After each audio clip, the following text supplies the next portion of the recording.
Week 8 of the NFL has passed. Welcome in, fellow Dolphin fans, fins up, and if you've been following these videos, I thank you, but you've noticed that they're coming out later and later because it's really depressing.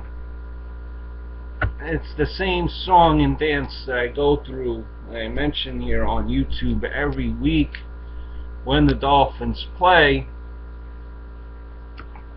Started off strong, 3-0, and now we've lost 4 straight to make us 3-4. And I thought that when we had that bye week, that would give us a chance to regroup and to get things back on the right track again, and it hasn't happened. It looked like it would, especially with this game with New England, but it didn't happen. We were at one point winning 17-3, and at the end, like I mentioned, we lose our 4th straight. We lost our receiver Gibson for the year. And, more drama with the Aaron Hernandez case.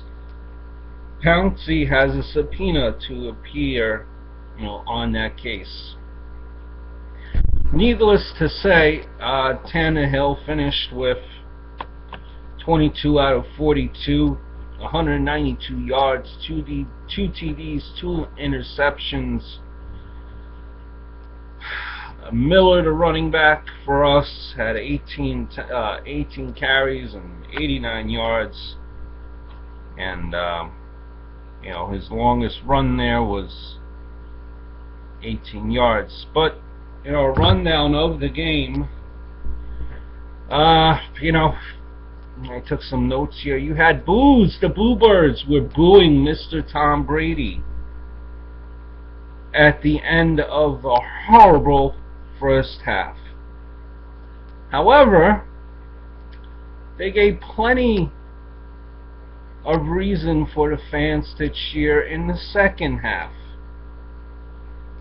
They were trailing the Patriots 17-3 after gaining just 59 yards. The Patriots quickly turned the game around, in the second half with 2 TDs in the span of 7 plays, and they beat us 27-17. You can't make this stuff up. New England, who's now 6-2, rallied despite another mediocre performance by Brady, who completed more than half his passes for only the 5th time in 8 games. But his 116 yards passing were the 2nd fewest in any game he played, most of the way in since 2006. Brady completed 13 of 22 passes, threw a 14-yard TD pass to Aaron Dobson with 6:32 left, and in the 3rd quarter, that began that comeback. Patriots 6-2. You can't say that bad. In their first 7 games, the Patriots were outscored 44-9 in that period.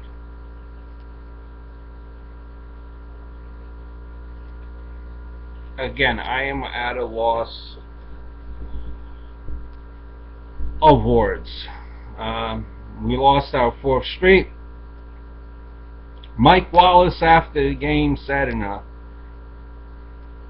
interview, and I quote, "We've got to keep the same mindset the whole game. Thank you, Mr. Wallace. Hope you show up and live up to your contract." Another song and dance that I say week in and week out. They just have to step. We just have to step on their throat, said Wallace. Trailing 17-3, New England got the ball for the second time in the third quarter after Sturgis' 46-yard field goal hit the right upright. Thank you, our kicker. Not that it really would have mattered, honestly. One could argue that maybe it changed the momentum, maybe it didn't.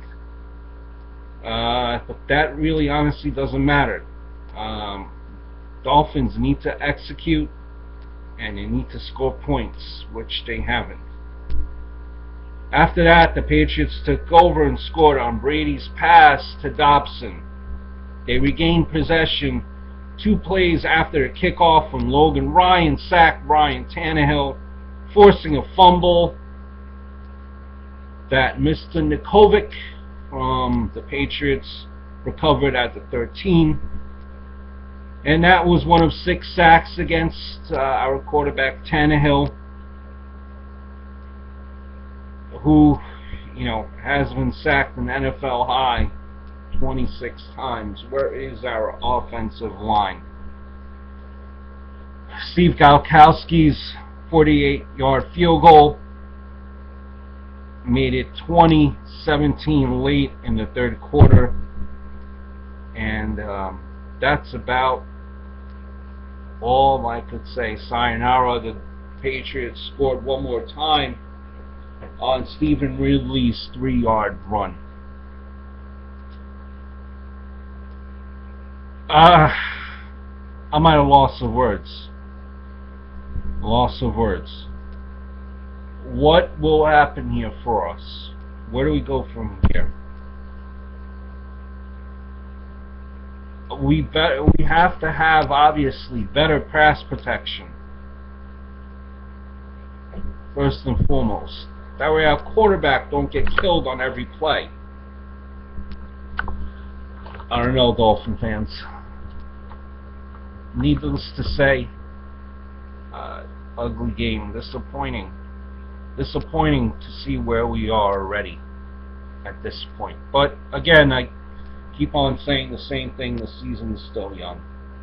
I'm not going to give you any predictions for the upcoming week. Let's just keep our fingers crossed. Until next time, over and out.